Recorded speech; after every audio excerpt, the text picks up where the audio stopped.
சனி பகவான் கருணை வடிவானவன். நாம் என்ன செய்கிறோமோ அதை திரும்பித் தருவான். நம் கர்ம வினை கொண்டே நம் வாழ்வின் ஏற்றத்தாழ்வு கணக்கிடப்படுகிறது. அதற்கு கிரகங்கள் வழிகாட்டுகின்றன. அதன்படி 2025ஆம் ஆண்டு மார்ச் 29ஆம் தேதி சனிக்கிழமை இரவு 11:04 கும்பராசியிலிருந்து மீன ராசிக்கு பெயர்ச்சியாகிறார். அப்படி சனி பெயர்ச்சி அடையும் போது 1, 2, 4, 7, 8, 12 பார்வைப்படும் ராசிகளின் நிலை என்ன? சனி பெயர்ச்சியால் மேஷ ராசிக்கு விரயச்சனி, ரிஷப ராசிக்கு லாபச்சனி, மீன ராசிக்கு கர்மச்சனி, கடக ராசிக்கு பாக்யசனி, சிம்ம ராசிக்கு அஷ்டமச்சனி, கன்னி ராசிக்கு கண்டகச்சனி, துலாம் ராசிக்கு ரோகசனி, விருச்சிக ராசிக்கு பஞ்சமச்சனி, தனுசு ராசிக்கு அஷ்டமச்சனி, மகர ராசிக்கு சகாயசனி, கும்பராசிக்கு பாதசனி, மீன ராசிக்கு ஜென்மசனி. சனிப்பெயர்ச்சியால் இத்தனை விதமான சாதக பாதக பலன்களை 2.5 வருடம் ஏற்றத்தாழ்வுகளை காணலாம். இதில் மேஷம் விரயசனியும் 70%, கும்பம் பாதசனியும் 65% பலன், மீன ராசி ஜென்மசனி 50% பலன்கள் கிடைக்கும். மேஷராசி பொருளாதார நிலை பலவீனமாக இருக்கும்.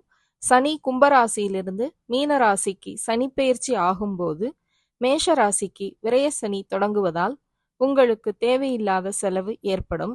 மேலும் உடல்நிலை பிரச்சனை ஏற்படும். கோபத்தை குறைக்க தியானமும் இறை வழிபாடும் அவசியம். பலன் 70%. வழிபட வேண்டிய கோயில் திருவெண்காடு புதன் ஸ்தலம். புத பகவானுக்கு புத ஹோரையில் நெய், மஞ்சள், குங்குமம் வாங்கி கொடுக்கவும். கும்பராசி பாதசனி. இதனால் பணப்பிரச்சனை, கடன் பிரச்சனை போன்றவை ஏற்படும். கடன் வாங்குவதையும் முதலீடு செய்வதையும் தவிர்க்கவும். வேலை பார்க்கும் இடத்தில் பொறுமையை கடைபிடிக்கவும். சுப செலவுகள் செய்து விரயத்தை சரி செய்யலாம். வீடு வாங்குவது நல்லது. திங்களூர் சந்திர பகவான். மீனராசி. இது கஷ்டத்தை தரக்கூடிய ஜென்மசனி. எதிர்மறையான எண்ணங்களை தூண்டும். எல்லா முயற்சியிலும் சரியான பலன் கிடைக்காது. உடல்நிலையில் கவனம் தேவை. உடற்பயிற்சி அவசியம். பண இழப்பு ஏற்படும். யாருக்கும் நம்பி கடன் கொடுக்கவோ சாட்சி கையெழுத்தோ போடக்கூடாது. வழிபட வேண்டிய சூரியனார் கோயில் திருமங்கலம். திருமங்கலம் பிராணேஸ்வரர் கோயிலுக்கு சென்ற பிறகே சூரியனாரை தரிசனம் செய்ய வேண்டும். மேற்கண்ட 3 ராசிகளும் உடனே பயப்பட வேண்டாம். எந்தவிதமான நோய்க்கும் மருந்துண்டு. அதேபோல் எந்தவிதமான தோஷத்திற்கும் எளிய வழியுண்டு. ஆதலால் கவலைப்பட தேவையில்லை. கொஞ்சம் எளிய வழிபாடு முறைகளை மட்டும் கடைபிடித்தால் போதும். பணம் செலவு செய்து விரதம் இருந்து ஊர் ஊராக சுற்றவும் வேண்டாம். நம் இந்து தர்ம சாஸ்திரம் எல்லா விஷயங்களுக்கும் வழிகாட்டியுள்ளது. அது என்ன வழி என்பதை பார்க்கலாம். மனிதனிடம் பேசும் அரசமரம் கேள்விப்பட்டிருப்பீர்கள். எல்லா கோயில்களிலும் இருக்கும். குறிப்பாக சிவன், அம்மன் கோயில்களில் இருக்கும். இந்த மரம் பகலிலும் இரவிலும் தூங்காது. இதிலிருந்து வரும் காற்று சுவாசித்தாலே மன அமைதியும் மன உளைச்சலும் நீங்கும். இந்த அரச மரத்திற்கும் இறைவனுக்கும் தொடர்பு உள்ளது.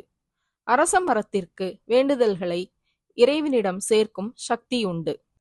அரச மரம் தீய எண்ணம், தீய சக்திகள் இந்த மரத்தின் அருகிலே செல்ல முடியாது. அரச மரம் சிவனின் மறுவடிவம். அனைத்து கிரகங்களும் சிவனுடைய கட்டுப்பாட்டில்தான் உள்ளன.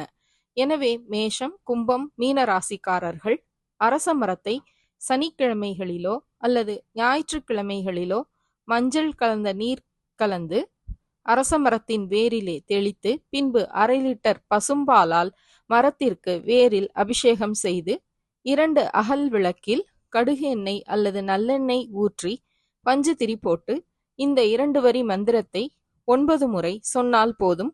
சனிதோஷ நிவர்த்தி உண்டாகும்.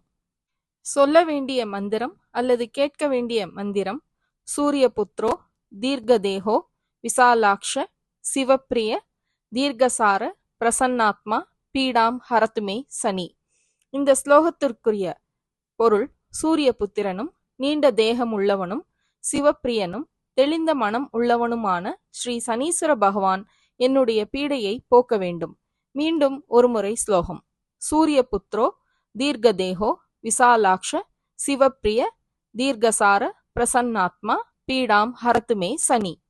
ஸ்லோகம் சொல்ல இயலாதவர்கள் இந்த தமிழ் அர்த்தத்தை சொல்லலாம். சூரிய புத்திரனும் நீண்ட தேகமுள்ளவனும் சிவப்பிரியனும் தெளிந்த மனம் உள்ளவனுமான ஸ்ரீ சனீஸ்வர பகவான் என்னுடைய பீடையை போக்க வேண்டும்.